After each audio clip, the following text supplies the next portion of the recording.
ಜೈ Shriram, ಶ್ವೇತಾಶ್ರೀ cooking blog ಸ್ವಾಗತ. ನಾನಿವತ್ತು puliyogare powder ಮಾಡೋದು ಅಂತ ತಿಳಿಸ್ಕೊಡ್ತೀನಿ. ನಾನು ಬನ್ನಿ ಹೇಗ್ ಮಾಡೋದು ಅಂತ ಮೊದಲಿಗೆ ಇದಕ್ಕೆ ಬೇಕಾಗಿರುವಂತ ಪದಾರ್ಥಗಳು. ಮೊದಲಿಗೆ ಗೊಜ್ಜಿಗೆ ಬೇಕಾಗಿರೋ ನಾನು ತಿನ್ನೋ ಸ್ಪೂನ್ ಅಲ್ಲೇ ನಾನಿಲ್ಲಿ ಸ್ಪೂನ್ ಲೆಕ್ಕದಲ್ಲೇ ತಗೊಂಡಿದ್ದೀನಿ, ನಿಮ್ಗೆ ಗೊತ್ತಾಗ್ಲಿ ಅಂತಾನೆ. ನಾವೇನ್ ತಿಂಡಿ ತಿಂತೀವಿ ಈ ಸ್ಪೂನ್ ತಗೊಂಡಿರೋದು. ಈ ಸ್ಪೂನ್ ಅಲ್ಲೇ ನಾನು ಕಡಲೆಬೇಳೆ 2 ಸ್ಪೂನ್, 2 ಸ್ಪೂನ್ ಉದ್ದಿನ ಬೇಳೆ 2 ಸ್ಪೂನ್, 2 ಸ್ಪೂನ್ ಜೀರಿಗೆ 2 ಸ್ಪೂನ್, ಮೆಣಸು 1.5 ಸ್ಪೂನ್, 1 ಸ್ಪೂನ್ ಸಾಸಿವೆ 1 ಸ್ಪೂನ್, ಒಂದು ಕಾಲ್ ಕಮ್ಮಿ ಮೆಂತ್ಯ, 1 ಸ್ಪೂನ್ ಕರಿ, ಇದು ಆಪ್ಷನಲ್. ಇದು ಕೂಡ ಎಲ್ಲಾದ್ರೂ ನೀವು ಬಳಸಬಹುದು. ಧನಿಯಾನ ನಾನು ಇದೇ ಸ್ಪೂನ್ ಹೇಳ್ತೇನೆ 4 ಸ್ಪೂನ್ ಅಷ್ಟು ತಗೊಂಡಿದ್ದೀನಿ. ಕೊಬ್ಬರಿ ಕೂಡ ನಾನು 4 ಸ್ಪೂನ್ ತಗೊಂಡಿದ್ದೀನಿ. ಹುಣಸೆ ಹಣ್ಣು ನಿಂಬೆ ಹಣ್ಣು 2 ಉಂಡೆ ತಗೊಂಡಿದ್ದೀನಿ. ಇದೇ ಗಾತ್ರದಲ್ಲೇ ನಾನು ಬೆಲ್ಲ ಮಾಡ್ಕೊಳ್ಳೋದಕ್ಕೆ, ಹಾಗೆ ಬೆಲ್ಲನು ಕೂಡ ನಾನು ನಿಂಬೆ ಹಣ್ಣಿನ ಗಾತ್ರದಲ್ಲಿ 2 ಮಾಡ್ಕೊಳ್ಳೋದಕ್ಕೆ. ಹಾಗೆ ಇದಕ್ಕೆ ಬೇಕಾಗಿರೋದು ಬ್ಯಾಡಗಿ ಮತ್ತೆ ಗುಂಟೂರು, ಇದು 7ರಿಂದ ಬ್ಯಾಡಗಿ ಮೆಣಸಿನಕಾಯಿ ಮತ್ತೆ ಗುಂಟೂರು ಒಂದು 3 ತಗೊಂಡಿದ್ದೀನಿ. ಕರಿಬೇವಿನ ಎಲೆ ಒಂದು 15 ಎಲೆ, ಕರಿಬೇವಿನ ಎಲೆ ಕೂಡ ಒಂದು 15ರಿಂದ 20 ಎಲೆ. ಈಗ ಪುಡಿ ಮಾಡ್ಕೊಳ್ಳೋದಕ್ಕೆ ಬಾಣಲಿ ಇಟ್ಕೊತಾ ಇದ್ದೀನಿ. ಎಲ್ಲಾ ಐಟಮ್ನು ಕೂಡ ಚೆನ್ನಾಗಿ ಫ್ರೈ ಮಾಡ್ಕೋಬೇಕು. ಈಗ ಪಾತ್ರೆ ಕಾದಿದೆ, ಇದಕ್ಕೆ ನಾನು ಫಸ್ಟ್ ಧನಿಯಾ ಹಾಕೊಳ್ತೀನಿ. ಎಲ್ಲಾ ಪದಾರ್ಥನು ಮೀಡಿಯಂ ಫ್ಲೇಮ್ ಅಲ್ಲೇ ಫ್ರೈ ಮಾಡ್ಕೋಬೇಕು. ಎಲ್ಲಾನು ಒಂದ್ 2 ನಿಮಿಷ, ಒಂದೊಂದೇ ಪದಾರ್ಥನು ಕೂಡ ಒಂದ್ 2 ನಿಮಿಷ ಚೆನ್ನಾಗಿ ಹುರ್ಕೋಬೇಕು. ಜಾಸ್ತಿ ಫ್ರೈ ಮಾಡ್ಕೊಂಡ್ರೆ ಎಲ್ಲ ಒಂಥರ ಸೀದೋಗಿರೋ ಸ್ಮೆಲ್ ಬಂದ್ಬಿಡುತ್ತೆ. ಪೌಡರು ಚೆನ್ನಾಗಿರಲ್ಲ, ಗೊಜ್ಜು ಕೂಡ ಚೆನ್ನಾಗಿರಲ್ಲ. ಹಾಗಾಗಿ ಸಾಧ್ಯವಾದಷ್ಟು ಲೋ ಫ್ಲೇಮ್ ಆದ್ರೂ ಪರವಾಗಿಲ್ಲ, ನೀಟಾಗಿ ಸ್ವಲ್ಪ ಸ್ಮೆಲ್ ಬರೋ ಹಂಗೆ ಅಥವಾ ಕಲರ್ ಶೈನ್ ಆಗೋ ತರ ಫ್ರೈ ಮಾಡ್ಕೊಂಡ್ರೆ ಸಾಕು.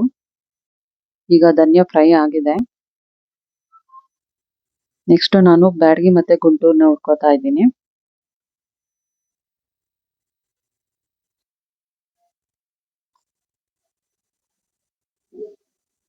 ಇದು ಕೂಡ ಚೆನ್ನಾಗಿ ಫ್ರೈ ಆಗಿದೆ. ಈಗ ನೆಕ್ಸ್ಟ್ ನಾನು ಕರಿ ಎಳ್ಳು ಮತ್ತೆ ಮೆಂತ್ಯನ ಹಾಕೊಳ್ತಾ ಇದ್ದೀನಿ. ಇದು ಬೇಗ ಫ್ರೈ ಆಗ್ಬಿಡುತ್ತೆ, ಹಾಗಾಗಿ ಇವೆರಡು ಒಟ್ಟಿಗೆ ಹಾಕೊಳ್ತಾ ಇದ್ದೀನಿ.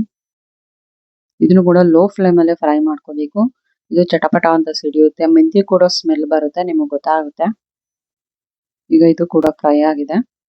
ಈಗ ನಾನು ಎಲ್ಲಾ ಕಾಳುಗಳು, ಜೀರಿಗೆ, ಮೆಣಸು ಎಲ್ಲಾನು ಒಟ್ಟಿಗೆನೆ ಹಾಕೊಳ್ತಾ ಇದ್ದೀನಿ. ಯಾಕಂದ್ರೆ ಇದೆಲ್ಲ ಉರಿಯೋದಕ್ಕೆ ತುಂಬಾ ಟೈಮ್ ತಗೊಳ್ಳೋದ್ರಿಂದ ಒಟ್ಟಿಗೆನೆ ಫ್ರೈ ಮಾಡ್ಕೊಳ್ಳೋಣ ಅಂತ ಒಟ್ಟಿಗೆ ಹಾಕೋತಾ ಇದ್ದೀನಿ. ಬೇಗ ಕೂಡ ಆಗುತ್ತೆ. ಇದನ್ನು ಕೂಡ ಮೀಡಿಯಂ ಫ್ಲೇಮ್ ಅಲ್ಲಿ ಚೆನ್ನಾಗಿ ಫ್ರೈ ಮಾಡ್ಕೋಬೇಕು. ನಾನು ಹುಣಸೆಹಣ್ಣನ್ನ ನೆನೆಸ್ಕೊಟ್ಕೊಂಡಿದ್ದೀನಿ ಈ ತರ. ಈಗ ಇದು ಕೂಡ ಚೆನ್ನಾಗಿ ಫ್ರೈ ಆಗಿದೆ, ಕಲರ್ ಎಲ್ಲ ಬಂದಿದೆ, ಕಾಳುಗಳು ಸ್ಮೆಲ್ ಕೂಡ ಬರುತ್ತೆ, ನಿಮಗೆ ಗೊತ್ತಾಗುತ್ತೆ ಫ್ರೈ ಮಾಡೋವಾಗ. ಈಗ ಇದನ್ನು ಕೂಡ ಪ್ಲೇಟ್ಗೆ ಹಾಕೊಳ್ತೀನಿ. ಈಗ ಕರಿಬೇವಿನ ಎಲೆನ ಹುರ್ಕೊಳ್ತಾ ಇದ್ದೀನಿ.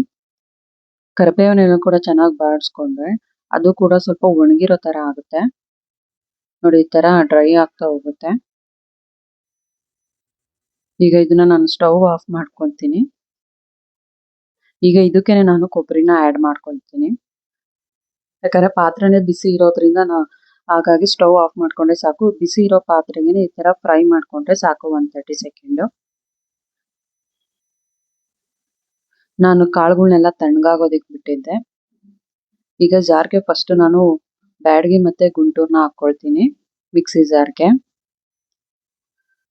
ಇದನ್ನ ಫಸ್ಟ್ ಒಂದ್ ರೌಂಡ್ ಗ್ರೈಂಡ್ ಮಾಡ್ಕೊಂಡ್ಬಿಡೋಣ ಈ ತರ. ಈಗ ಎಲ್ಲಾ ಪದಾರ್ಥನೂ ಇದಕ್ಕೆ ಆಡ್ ಮಾಡೋಣ. ಫಸ್ಟೇ ಪದಾರ್ಥಗಳು ಎಲ್ಲ ಒಟ್ಟಿಗೆ ಹಾಕೊಂಡ್ ಮಾಡಕ್ ಹೋದ್ರೆ ಮೆಣಸಿನಕಾಯಿ ನೈಸ್ ಆಗಿ ಪುಡಿ ಆಗಲ್ಲ, ಈ ತರ ಸ್ಮ್ಯಾಶ್ ತರ ಇರುತ್ತೆ. ಹಾಗಾಗಿ ಫಸ್ಟ್ ಒಣಮೆಣಸಿನಕಾಯಿನೆಲ್ಲ ಇದ್ ಮಾಡ್ಕೊಂಡು ಆಮೇಲೆನೆ ನಾವು ಕಾಳುಗಳನ್ನ ಹಾಕೋಬೇಕು. ಈಗ ಇದಿನ್ನೂ ಒಂಚೂರು ಆಗ್ಬೇಕು. ಈಗ ಇದ್ರ ಜೊತೆಗೆ ನಾವು ಕೊಬ್ಬರಿನ ಆಡ್ ಮಾಡ್ಕೊಳ್ಳೋಣ. ಕೊಬ್ಬರಿನ ಹಾಕೊಂಡು ಒಂದ್ 30 ಸೆಕೆಂಡ್ ಗ್ರೈಂಡ್ ಮಾಡ್ಕೊಂಡ್ರೆ ಸಾಕು. ಈ ತರ ಪೌಡರ್ ಆಗಿದೆ. ಈಗ ನಾವು ಗೊಜ್ಜು ರೆಡಿ ಮಾಡ್ಕೊಳ್ಳೋಣ. ಹುಣಸೆ ಹಣ್ಣ ಈಗ ಚೆನ್ನಾಗಿ ಕಿವುಚ್ಕೊಳ್ಳೋಣ. ನಾನು ಈ ತರ ಜಾಲರ ಇರೋದ್ರಿಂದ ಈ ತರ ಸೋಸ್ಕೋತಾ ಇದ್ದೀನಿ. ನಾನು ಮತ್ತೆ ಹುಣಸೆ ಹಣ್ಣನ್ನ ಎತ್ಕೊಂಡು ಮತ್ತೆ ಕಿವುಚ್ಕೊಳ್ತೀನಿ ನೀರ್ ಹಾಕೊಂಡು. ಆಲ್ಮೋಸ್ಟ್ ನಾನಿಲ್ಲಿ ಒಂದು 3 ಕಪ್ ಅಷ್ಟು ವಾಟರ್ ಯೂಸ್ ಮಾಡಿದ್ದೀನಿ. ಈ ತರ ಚೆನ್ನಾಗಿ ಇಟ್ಕೋಬೇಕು, ಅದ್ರ ರಸ ಎಲ್ಲ ಚೆನ್ನಾಗಿ ಬಿಟ್ಕೋಬೇಕು.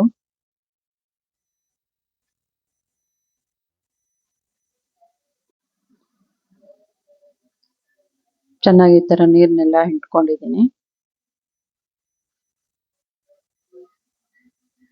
ಈ ತರ ಎಲ್ಲ ಆಗಿದೆ. ಈಗ ಸ್ಟವ್ ಹಚ್ಚೋಣ. ಇದಕ್ಕೇನೆ ನಾನು ಈಗ ನಾವು ತಗೊಂಡಿರ್ತೀವಲ್ಲ ಬೆಲ್ಲ, ಅದನ್ನು ಕೂಡ ಆಡ್ ಮಾಡ್ಕೊಳ್ತೀನಿ.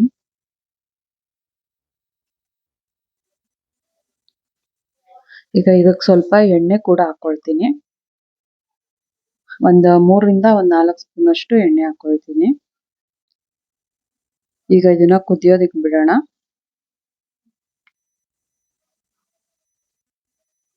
ಈಗ ಇದು ಕುದೀತಾ ಇದೆ. ಇದು ಅರ್ಧಕ್ಕರ್ಧ ಇದಾಗಿದೆ. ನಾನು ಒಂದು 10 ನಿಮಿಷ ಕುದಿಸ್ಕೊಂಡಿದ್ದೀನಿ. ನಿಮಗೆ ಗೊತ್ತಾಗ್ತಿದೆ ನೀರಿನ ಅಳತೆ ಅರ್ಧಕ್ಕರ್ಧ ಕಮ್ಮಿ ಆಗಿರೋದ್ರಿಂದ. ಈಗ ಇದಕ್ಕೆ ಉಪ್ಪು ಹಾಕ್ತಾ ಇದ್ದೀನಿ. ಅರಿಶಿನ ಕೂಡ 1 ಸ್ಪೂನ್ ಅಷ್ಟು ಹಾಕ್ತಾ ಇದ್ದೀನಿ. ಇಂಗು ಕೂಡ ಹಾಕ್ತಾ ಇದ್ದೀನಿ ನಾನು. ಇಂಗುನ ನೀವು ಸ್ಟಾರ್ಟಿಂಗ್ ಕೂಡ ಹಾಕೋಬಹುದು, ಇವಾಗ ಬೇಕಾದ್ರೂ ಹಾಕೋಬಹುದು.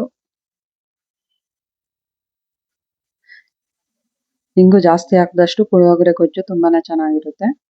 ಈಗ ಇದನ್ನ ಚೆನ್ನಾಗಿ ಮಿಕ್ಸ್ ಮಾಡಿಕೊಂಡು ಪೌಡರ್ನ ಆಡ್ ಮಾಡ್ಕೊಳ್ಳೋಣ.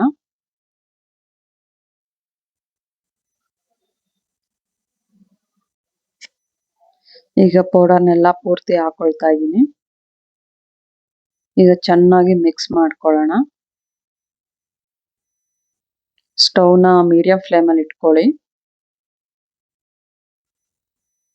ಯಾಕಂದ್ರೆ ಕೊಬ್ಬರಿ ಹಾಕಿರೋದ್ರಿಂದ ಸ್ವಲ್ಪ ತರ್ತರಿಯಾಗಿ ಇರುತ್ತೆ. ಪೂರ್ತಿ ನೈಸ್ ಮಾಡ್ಕೊಂಡ್ರೆ ಗೊಜ್ಜು ಗಂಟು ತರ ಆಗ್ಬಿಡುತ್ತೆ. ಅದಕ್ಕೆ ಲಾಸ್ಟ್ ಅಲ್ಲಿ ನಾವು ಕೊಬ್ಬರಿ ಆಡ್ ಮಾಡ್ಕೊಳ್ಳೋದು, ಈ ತರ ಗಂಟಾಗಬಾರ್ದು ಅಂತಾನೆ. ಹಾಗಾಗಿ ಚೆನ್ನಾಗಿ ಮಿಕ್ಸ್ ಮಾಡ್ಕೊಂಡಿದ್ದೀನಿ. ಇದು ತಳ ಬಿಡೋ ತನಕ ಚೆನ್ನಾಗಿ ಫ್ರೈ ಮಾಡ್ಕೋಬೇಕು. ಆಲ್ಮೋಸ್ಟ್ ಒಂದು 3 ರಿಂದ 4 ನಿಮಿಷ ಅಷ್ಟೇನೆ ನಾವು ಪೌಡರ್ ಹಾಕಿದ್ಮೇಲೆ ಇದನ್ನು ಕುಕ್ ಮಾಡ್ಕೊಳ್ಳೋದು. ಈಗ ಇದಾಗಿದೆ.